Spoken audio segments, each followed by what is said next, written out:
আচ্ছা, আপনার কি হাঁটু মুড়তে অসুবিধা হচ্ছে? আপনার হাঁটু কি একেবারে শেষের দিকে পুরোপুরি ভাঁজ হচ্ছে না? তাহলে আপনারা এই প্রসিডিওরটা অবশ্যই বাড়িতে ফলো করতে পারেন।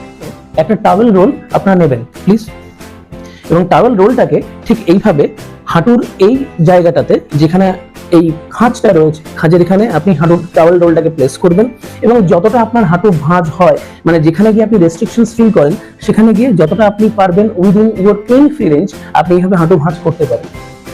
এবং এটা অবশ্যই পেইন ফ্রি ওয়েতে যেন হয়, এবং এটা একটা সেলফ ডিস্ট্রাকশন মোবিলাইজেশন, যেখানে হয় কি জয়েন্টটা এখানে একটা গ্যাপিং তৈরি হয় যখনই আপনি টাওয়েল রোলটা রাখছেন, এবং এই টাওয়েল রোলটা দিয়ে পা ভাঁজ করলে আস্তে আস্তে আপনার পুরো পা ভাঁজ হতেও যেমন হেল্প করে, এবং ভাঁজ করার জন্য বা এন্ড রেঞ্জে ভাঁজ করতে যে ব্যথাগুলো আপনি ফিল করেন, সেই ব্যথাটা কিন্তু অনেকটাই কমে যায়। নাম হচ্ছে সেলফ ডিস্ট্রাকশন মোবিলাইজেশন।